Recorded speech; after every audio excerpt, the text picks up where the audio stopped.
Good afternoon. I'm Dr. Terry Ann Smith. I serve as the Associate Dean of Institutional Assessment and Associate Professor of Biblical Studies here at New Brunswick, and I have the honor of serving as your MC for this afternoon. So, my first order of business is to welcome you, to welcome everyone here in Mass Chapel and those who are joining us on Zoom, to welcome you to President McCreary's book celebration and signing.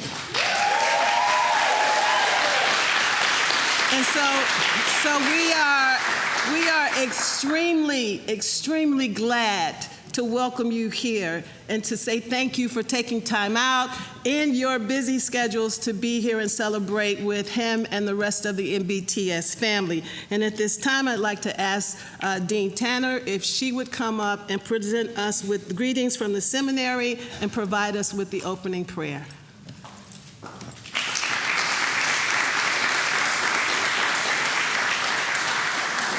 Good afternoon, all of you who are here and all of you online. I'm going to ask everybody to turn around and wave at the cameras so we can say, because we have a lot bigger community than we see here, and we would like to make sure that everyone feels welcome and invited. I don't usually do this. This is usually the boss's gig, so I should have paid more attention when you did this. But anyway, as Terry Ann said, welcome to New Brunswick Seminary. It is an honor to serve as the Dean of the Faculty. It is an honor to serve New Brunswick Seminary. I've had the privilege of doing it for these past 25 years. So I am extremely grateful, and we are so glad you're here, and we hope that you are blessed. Let us join together in prayer. Gracious and amazing God, we thank you for this day. We thank you for anointing New Brunswick Seminary to help guide and lead and partner with and mentor students for all of these years. We ask that you bless all of us, the president, the faculty, the staff, our students, our alumni who serve you across the world, bringing the gospel to those in need. Bless our work. Remind us of the justice work we are called to do. Forgive us when we fail. Offer us grace when we're tired. And hold us tight and love us when we are broken. We ask all of these things in the name of Christ. Amen. Amen.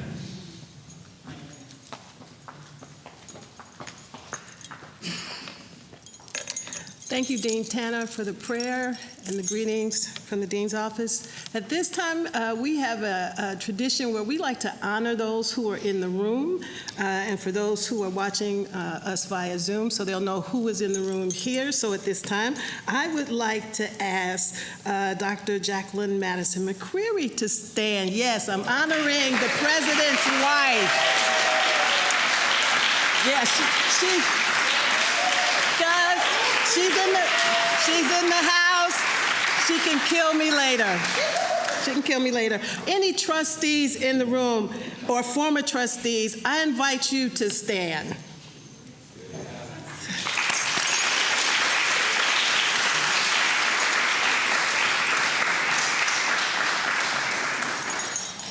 Let me handle my business. We would like all of our alumni who are in the room to stand.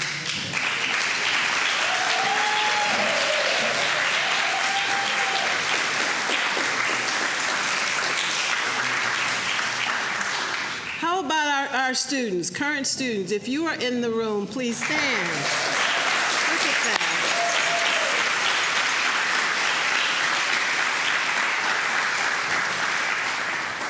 Faculty and staff, would you please stand?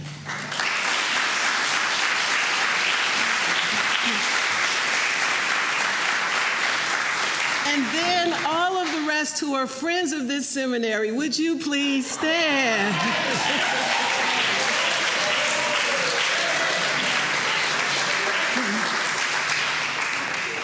And so at this time, I would like to make another special introduction for another person, Makita McCreary.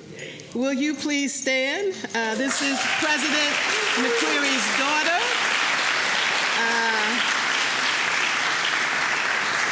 Makita is the Worship and Arts Director at Spring Creek Baptist Church, and she will come forth and do her own introduction of what is to happen next.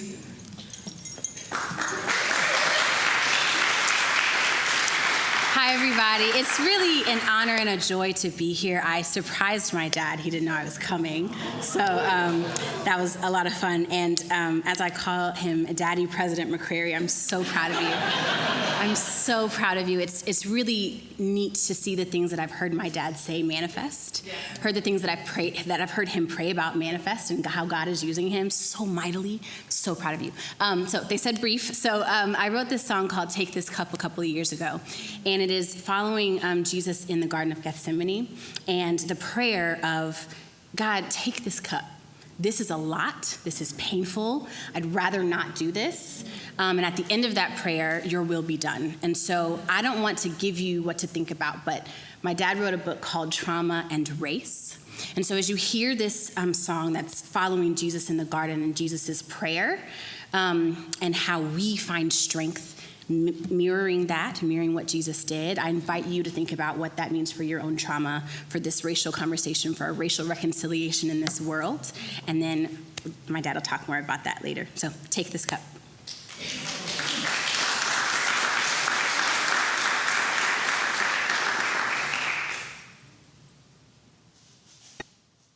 One, two, three.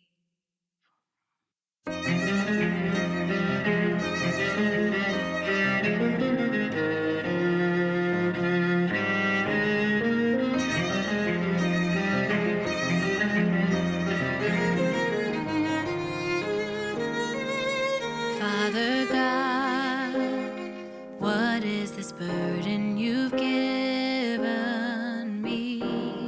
I said, lead me, and I'll follow you, but this time it's too much.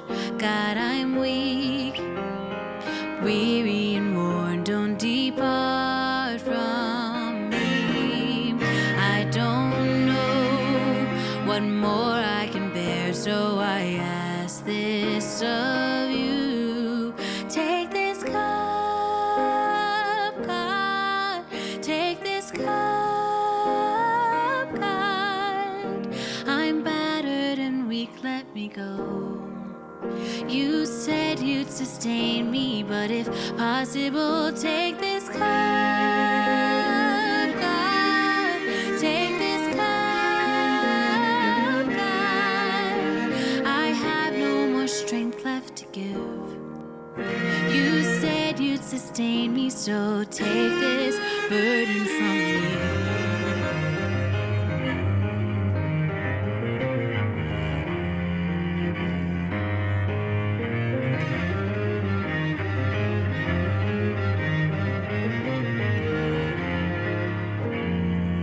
Jesus wept, fell with his face to the ground, and he cried, Abba, Father, take this from me. Still he stayed in your will. Take this cup, God, take this cup, God. Though Jesus was strong, I am weak. This weight is too heavy, so please set me free. Take this cup, God. Take this cup, God. I have no more strength left to give. Through Christ I will live, so carry this burden with me. God, I'm yours. Lead and I'll go, though my soul may be overwhelmed. If this cup gets too much to bear, still I'll stay. For your will be done.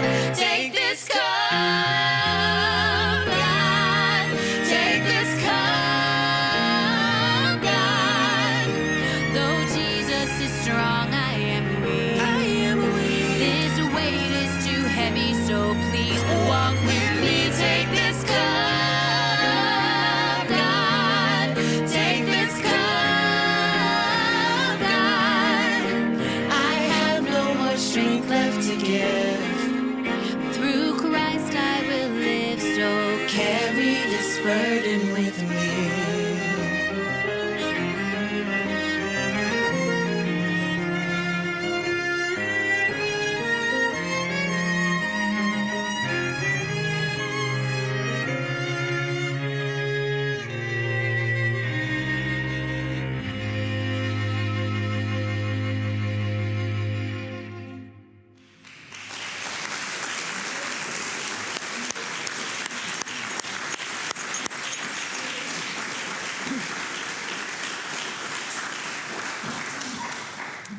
At this time, we are going to be blessed by watching or having a Dr. McCreary discuss his book.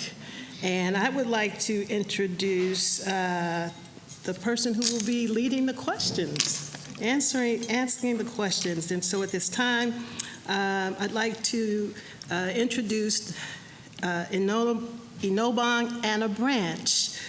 She's the Senior Vice President for Equity and a Professor of Sociology at Rutgers University, where she strengthens the institutional commitment to its diverse community on and off campus. A preeminent scholar, Dr. Branch's research explores the historical roots and contemporary underpinnings of racial and gender inequality. Her new book, co-authored, Work in Black and White, Striving for the American Dream, explores the impact of rising employment insecurity in the post-industrial era. Would you please just give her? But what I also want to say, just a brief words about Dr. McCreary. Yeah, I'm going to talk about you. Dr. McCreary is the president of New Brunswick Theological Seminary, a licensed, that's okay. It's okay to celebrate him. It's okay to celebrate him. We celebrate him. He's a licensed clinical psychologist, the John H. Livingston Professor of Theology here at New Brunswick, and a Reformed Church in America's General Synod Professor of Theology. He is currently the principal investigator of the WELL program, a grant to help African American and Hispanic American pastors with their well-being. He has served as a pastor. You need to work on his own well-being. Okay, a youth director and a consultant to churches for more than 30 years. He is not only well qualified, he is a beloved son of this institution. And so we celebrate you, Dr. McCreary, and we invite the two of you to take your places here. Following the reading from Dr. McCreary and comments, Following the reading from Dr. McCreary and comments, there'll be a time for Q&A. And following that, we will then have Dr. Branch ask some questions and then questions from those who are here. Wow. Sir, I think your mic too. Yeah, All right, we're gonna get cozy. Yeah. What's up? What's up? Thank you all for being here.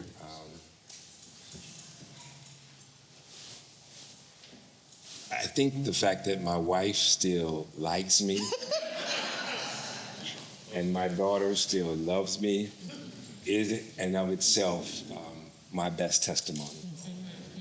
This book, what's up, Seth? There.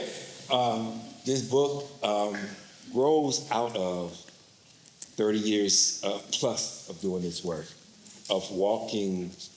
I love Psalm 23, but from the perspective, yea, though I walk through the valley of the shadow of death, I will fear no evil, for thou art with me.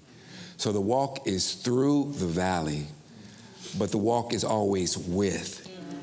And in my thinking, the with is not just the Spirit of God, the presence of God, but it's the God in us.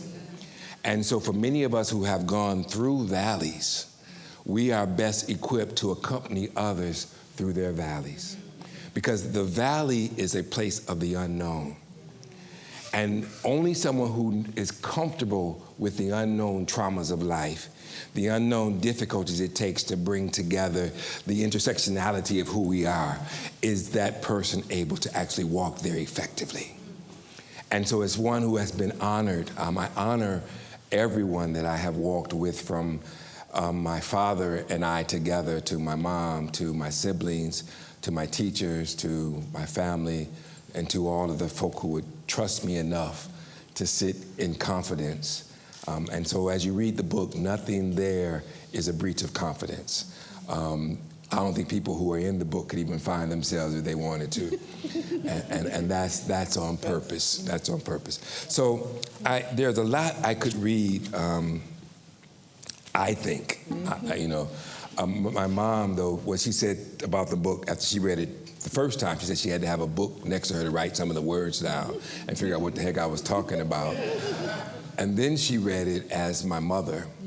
And what she told me when I went to visit her, to see her, to see her, she said, I wish I could be at every signing because I see myself through every page. And that's what this is. So, Makita, you done mess with me. I'm ready to preach, But so this is one of the transformative stories, and I read it because it transformed me, but it transformed my ability to supervise and prepare others, whether they were Alana, which is people of color, or they were majority. I've had the privilege of really mentoring 19 PhDs who worked with me, who were people of color or women, but also at least another triple that, because the student body at Virginia Commonwealth University was not predominantly Black. And so I had a good time doing that as well. So I read them for them and for me. Be on page 84 for those who would like to follow along. Years ago, my counseling supervisor, Dr. Carl Whitaker, forced me to use and respect my unconscious. While I was counseling a family of 4, Whitaker was observing my session through a one-way mirror. He called me out of the session and said, "Young man, I don't know who that counselor is in that room with the family. Trust your gut, man. Have that family appreciate and experience who they are by connecting with them and drawing them in." Returning to the session, I shifted our focus to the dynamics of relationships. Encouraged by my conversation with my supervisor, I shared that I was a trauma survivor and the effects that trauma had had on my life. Based on their knowing response, I sensed that the family was stuck in dysfunction because they were deeply wounded. I began inquiring and holding conversations with the family around their prior relationships and an openness to trauma and racially traumatized experiences. The very vocal and powerful mother mentioned that as a child and as a young woman, she was teased about her size and her dark complexion. She mentioned that abuse from her previous husband and the pain around her not being able to conceive a child with him. This mother informed her family that her first husband had blamed her for their marital problems and belittled her as a woman. Her daughter, who was adopted, shared that she understood because she had been abused while with a foster family. Her son got up from his seat, walked across the room, and just hugged his mother. The father sat emotionally paralyzed while his wife and daughters through their tearful disclosures. Noticing his discomfort, I asked him to share with his family what he was experiencing. He then began to share the story of his first marriage. This father disclosed that previously he was married to a white woman. He had been in the military. He had met her in the military. He stated that at first she loved him and they were very happy. But after the birth of their son, their relationship changed. His first wife became rageful and abusive to him and their son. Initially, she would just yell and shout, but gradually she began to slap and hit. He explained that her anger was connected to the African American features of his son, and that the rejection of their family by the wife's family. The father further stated that he took the abuse until she hurt their son, which is when he and his son moved out. During this conversation, the son just sat in the room with his chin in his hand and looked at his father. It was the first time he had heard the details of his and his father's abuse. When his father began to cry, the son cautiously put his hand on his father's knee. So, I'm going to invite you to listen into our conversation. More than, as you can already tell and know, a gifted theologian and therapist, he is someone who I have the privilege of calling a friend. Yes. And the thoughtfulness and compassion that leaps out of that story is grounded all the way through the book. And I've got notes and tags for days. We're not going to keep you here. So I want to be thoughtful about where we start, and I want to go right to that story, because the feeling, the empathy, right, the room, we all were there. We went right there with you to the core. The question I want to start with is, you made a choice to be brave. You made a choice to be brave. It's in that story. You continue in that same piece to say, I did not speak in depths about my traumas, but I used metaphors and spiritual analogies to ground their stories in hope, reconciliation, and healing. Jumping ahead, you say, their problem freed me to let my true self occupy the necessary healing place in the family system. Throughout the book, you move around a bit, but you grapple with this true self notion. And in the book, you foreground it by being brave and disclosing at a good depth your experiences. So talk to us about that decision to be brave, to show up, and why the true self matters for you. We'll talk about the people in a minute, but for you. Yeah. We are so guided by our false self. The self that is protective, the self that is seasoned and nurtured by our missteps. And one of the things that has to happen to really do the kind of work that God is calling the church to do, the community of faith to do, is to actually lead with the brokenness. To lead, and that's what the true self is. The true self is the self that results from those many interactions with pain, with sorrow, with weaknesses. I was teased my whole life and called horse nose because I have my dad's nose. And not liking my dad and having that nose, I didn't have confidence. I didn't feel comfortable being out and doing and just getting into the mix. And accepting my African features, accepting the brokenness of daddy, accepting the struggles that went on, took me to Calvary, took me to Golgotha, you know, and to grapple there with whether or not is God even in this place, in this space, and what does it mean? And then for me, that pause, that broken space between the brokenness and the ascending to the fixedness, which is why we use the kintsugi bowl, because the brokenness here for me is mended with gold and bronze. And that's what the Spirit does. It mends with gold and bronze. And that's the true self for me now, is the self. I didn't realize then in that room that I was operating as a mended person without knowing I was mended. Yes. Yes. And it was once I realized, as I'm listening to them, that I feel I can self-reference my pain. Yeah. I'm not comfortable enough disclosing my pain, but in doing that, I'm still walking with the goal.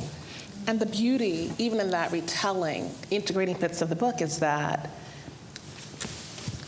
you are being mindful of who can I trust with my pain. Not everyone's worthy, or not everybody can hold it. But it's choosing to show the gold, right? So to acknowledge the places of brokenness without overtelling. It's really mindful. But now we got to go back, because we jumped in the middle. Talk to me about why socio-race. Because you start out, and you don't use it on the cover, but in the book it's really important in terms of how you understand and situate race. And you don't situate race globally, you're like, let's talk about America. Please. I've been blessed to be in spaces that are predominantly places of color, predominantly women, predominantly majority white. And in that, there's always a gift to be received, you know. And I know scientifically that there is no distinction between race. There isn't. I mean, there's only one race, you know, us. You know, that's it. There is no race, but still, race is a construct that has formed and shaped our experiences. You know, gender is a construct that has formed and shaped our poverty, is a construct that has formed and shaped our experience. And so to operate in that space, you got to give it a name. So I'm not going to give it the name race, because that's too much. That's not right. That's not real. That's not holy. That's not acceptable. That's not breathed on by the Spirit. But to look at it psychologically, how has it affected you? Sociologically, how has it affected you? And that's your domain, which is there. We can get into it. You know, we can be there for a couple years. You know, and that's the piece. And so for me, I don't want to kick white folk out the room. I don't want to kick Asian folk out the room. I want to kick women out the room.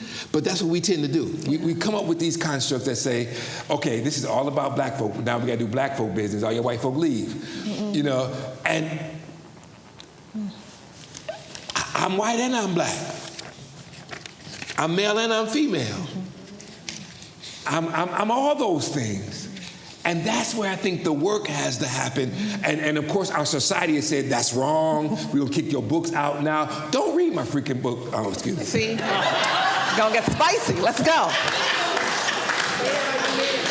Come on. You know, we chump out. I'm gonna choose good words. Good words. We chump out. You know, we chump out in the way we read the scriptures. We chump out in the way we talk to each other. We chump out in the way, you know, there's so much truth in everything. And why don't we take a lens that analyzes it, staying true to biblical truths, staying true to theological truth, staying true to psychological truth, but to go underneath it and deal with the contextual issues that are there that have problematized, okay, if that's a real word or not, but have problematized what we're doing.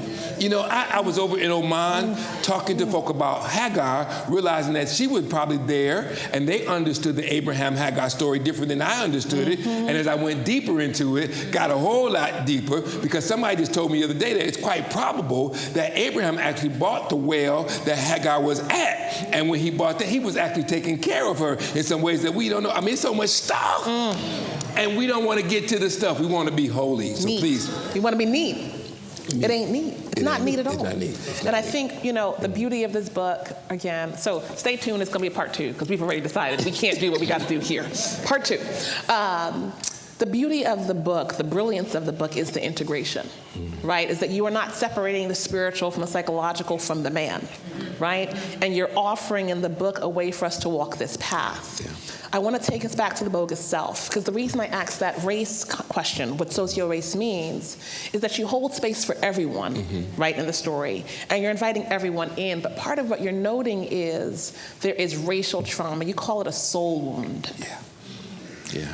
Beautiful language. Again, I'm not even through chapter 1, y'all, in terms of what we can talk about, okay? So, but you talk about it as a soul wound, but let's go back to soul wound and bogus self.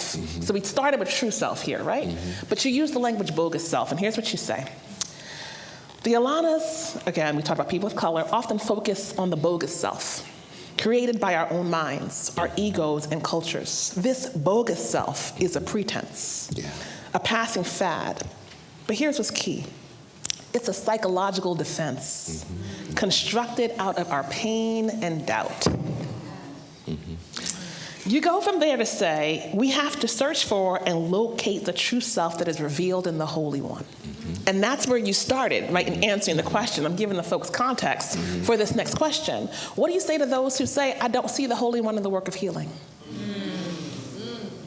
That to walk and do healing without blinders, with blinders on, limits your ability to actually heal. You know, and it's we call the bogus self the cool pose, and Cool pose. And I remember walking at a university once I was working at with another young man who was from the inner city, and he said sometimes it's only those of us who have made it out of the inner city who can actually help in these kind of situations, because we know how to be cool. Okay, and that's I can pump it up, buff it up, act crazy, you know, and you know, all that kind of stuff. That's a mask. That's not the real me, but it's helpful. And what happens is that until you actually get healed of that and recognize that that is the bogus self, you can't do it. I mean, we do so much trying to please folk and make folk happy with us, you know, that we don't take care of ourselves. You know, and that's the piece that I'm really speaking to there. Got it. All right, we're gonna do rapid fire. We're gonna try. Okay. So part of what you talk about is we can't think about our own trauma in an individual frame alone. Right, and that's part of what we missed. And you have this beautiful model and a longer paper that you elaborated. But talk to people about that. Right, so the idea that I just can't say, hey, I had a hard day and it was tough. You're like, no, there's stuff you haven't acknowledged. Why do soul wounds matter? Because we're one. Because we're one. The church has made the mistake of becoming so many. You know, we keep dividing. We get mad about issues and we divide. And it's the oneness, it's who we are as one. I remember as a young youth minister, I kept mixing up the word adolescence and adolescence. And my partner in life sat me down and developed a worksheet to work through when you use adolescence with an S and when you use adolescence with a E-N-C-E. And I've never forgotten that. And I think too often it's in the relationship where someone cares enough about us to move past our vulnerabilities. We do that, but they move past them by saying, I'm gonna give you this whether you want it or not, because it needs to be given. And that's what community does. And when we disconnect from community, we disconnect from the source of our power and our energy.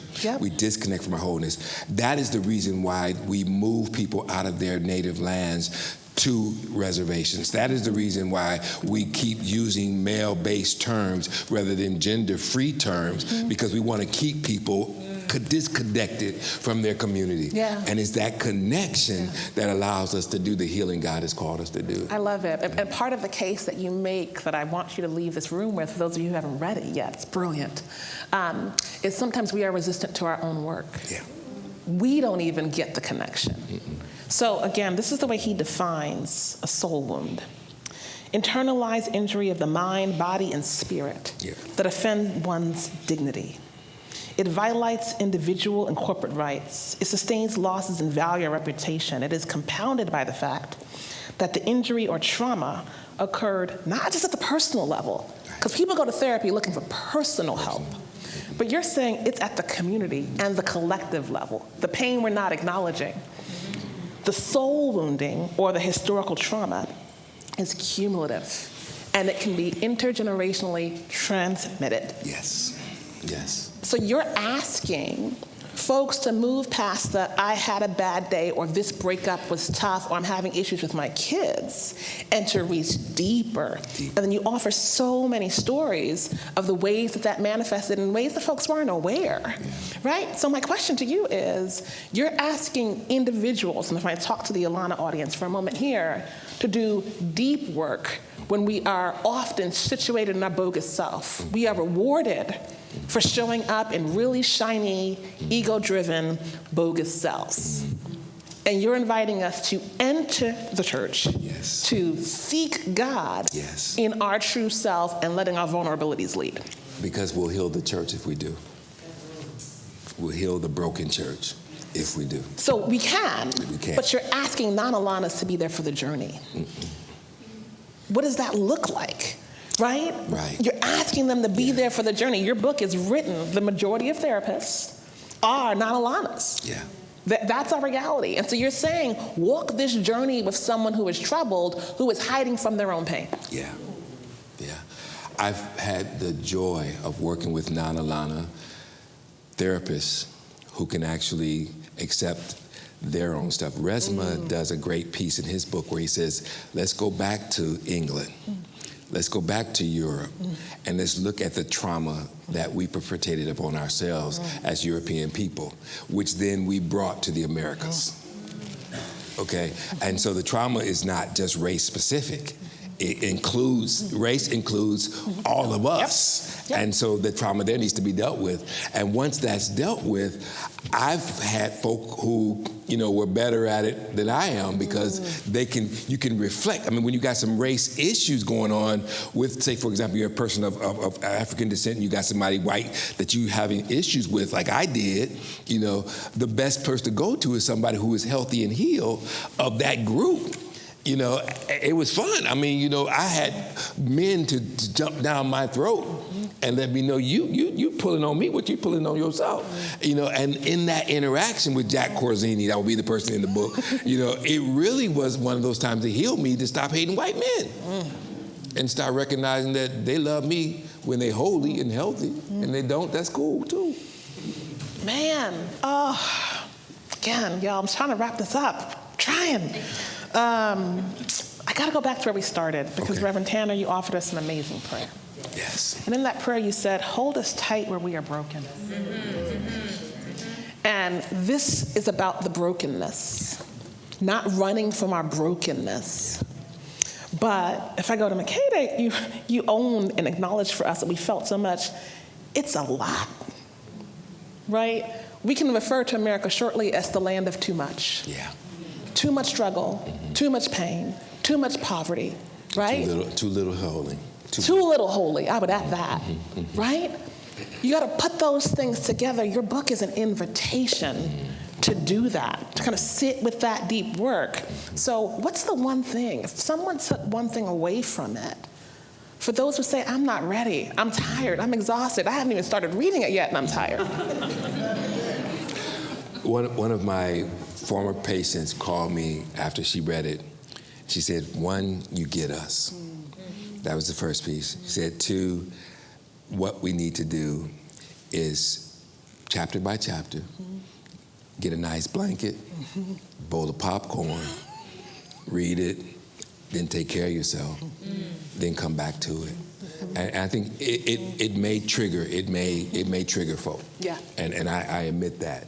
But after the trigger, just stop for a minute, and accept. So anybody here likes weapons, trigger actually allows a bullet to go, okay?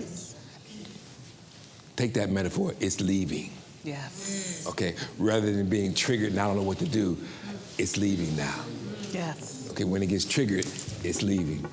And as it leaves, you can work with it because you can see it then, you can hold it, you can see the impact it's had upon the target, you can do a lot of things with it. If you do that with it, then come back to it.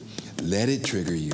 Let life trigger you, because broken bowls can only be mended, When you acknowledge the broken. A perfect bowl can't be mended, And for those who are triggered even by the frame of acknowledging that they might be triggered, right? The pre, right? Right, the I'm well, I'm together, I'm holy. I'm cool. Right? You offer a really accessible definition of what it means to be well and unwell. Yeah.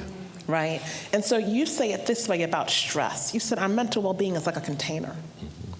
Life challenges and stresses from any aspects of our lives or events plain in a container. And if the container overflows, we attempt to cope with the overflow. Say more to people who are thinking about, okay, if we can all acknowledge, we're not ready to acknowledge we need help. We're not ready to go to therapy. But if we are containers and we're overflowing, talk to us about the two ways we get to respond to overflow.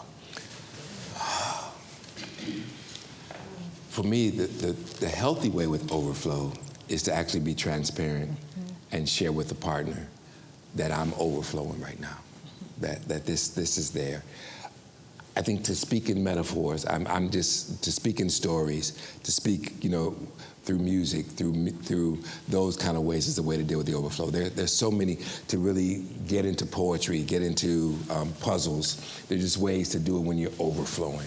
The other way is to just walk in it, and eventually you'll drown in it. And to realize that, do I want to live or do I want to die? That's really the question. To do anything else is not a good question. Can I be a walking dead? Yes. Should you be a walking dead? H, no. So I'm going to leave you there, because if you're thinking, this work isn't mine, those are your choices. We are all containers. We don't get to choose what the life events happen. Yeah. Events are happening. Yeah. Either we acknowledge the overflow and we work constructively through it, and this book is a roadmap for you, or you choose to be the walking dead. Again, we could go so much longer, but we're going to be good. We're going to be good. We're going to take 2 questions from the audience because we're already nearly out of time. But 2 questions from the audience before we move on, please. Are you reading the audiobook?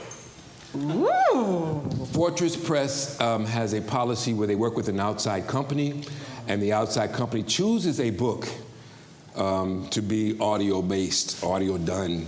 I'm going to read it whenever they choose my book. Yeah, we're going to push them. Tell us who we tell. So enter those recommendations in Amazon and other places. I love hearing an author read. Yes, it is beautiful. I would love to. I asked that question, and I got that answer. So, okay.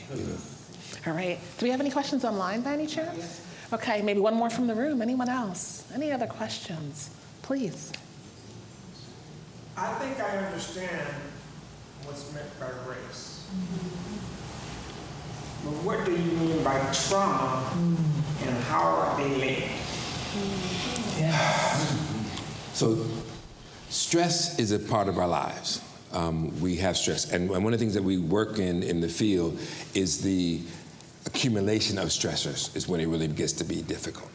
And every time there's a stressor, there's an appraisal process. You appraise, can I handle this? Can I deal with this? You appraise, how can I handle this? What are the ways? And the more you can handle it, it doesn't become stressful. It goes away. When you can't handle it, it becomes a stressor. When something happens in life that particularly has a interpersonal, a soul piece to it, where it rips you to the core and it hurts you and it injures you, and that can happen, and it's just something, it's an experience. It's a trauma, but it's okay trauma. Then I began to distinguish, okay, that's happened. Are you having recollections? Are you, having flashbacks? Are you unable to sleep? Is it taken, when you think about this, is it take away your peace? Those kind of things. When that happens, now your trauma is something you need to deal with, okay? And for me, it can become what they call PTSD. That's when it's disordered. And disordered means you really need to work with it and deal with it that way. It becomes complex when it's someone like with my father's beatings, okay? That made it a complex trauma for me because this is the man I love and I value, and he's hurting me like this. And it's something I could never get over, and so it becomes that as well. And so you deal with it that way. When it's really connected to issues that are connected to your core self, that's a part of it. When it's connected to the communities that you live in or the society that we live in, that's where the race piece comes in. A lot of the things that have happened have been I believe, passed down from generations. You can go back and find it in so many others. It happened there. And so the way that penalization happens, the way we call and response in the church, some of that's just in us. You know, that's just in us. And that piece interacts with the trauma.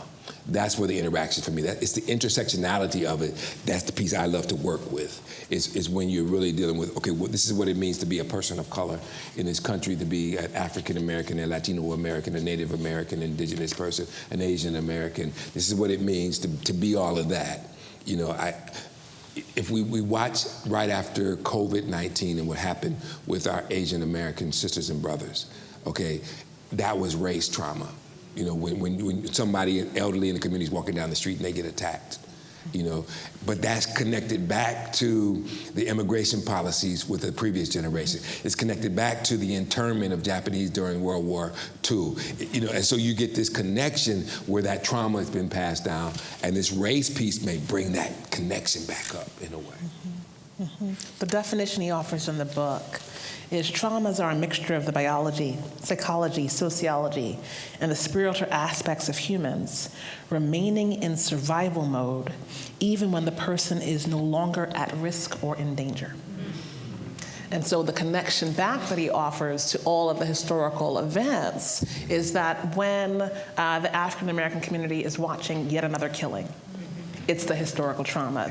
There's no resolution. And so you can't resolve that within yourself alone. And so that's the community trauma that he references and offers among multiple communities. Examples, right? The Mexican community, the Asian community example that he just offered. And so if you go in and say, me and my therapist are gonna work on me, and don't acknowledge part of what's going on with me is the soul wound of a community I'm tied to, and check it whether I want to be or not.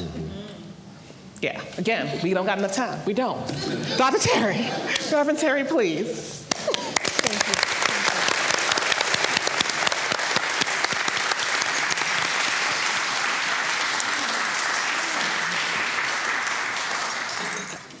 Dr. Branch, thank you.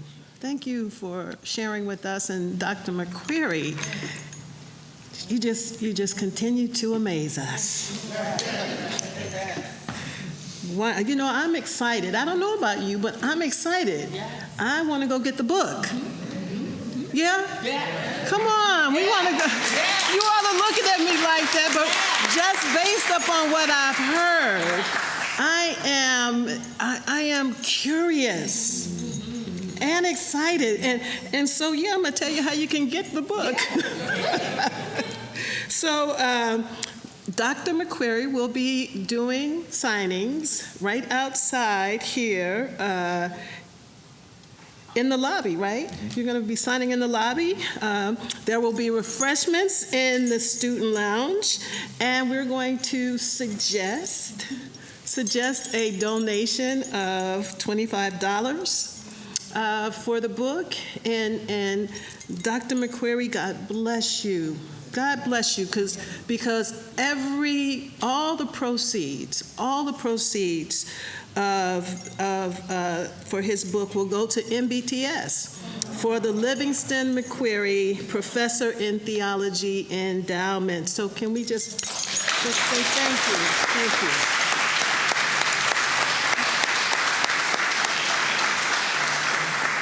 And if you are joining us online, you can make a donation at www.mbts.edu, and we will mail you a signed copy. And Dr. Brum will put that in the chat for those who are joining us online. And with that, we say thank you. Thank you.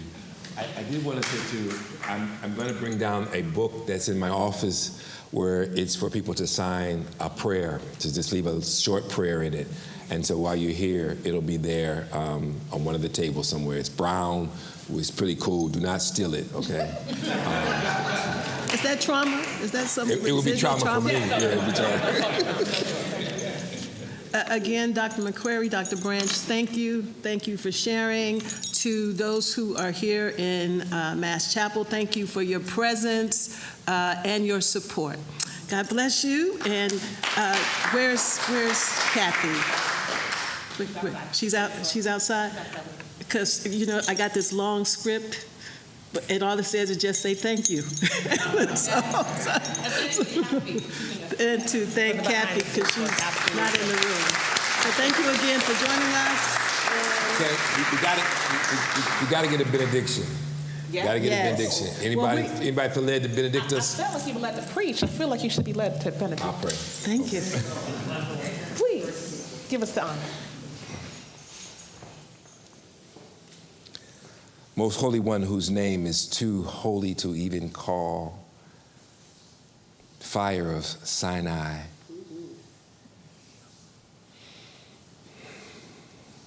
keep us, help us to keep each other, heal us, and help us to heal each other. We grace you, we honor you with this conversation and this time. You've made it, and we give it back to you now. In the name of the Christ, Ashe, amen.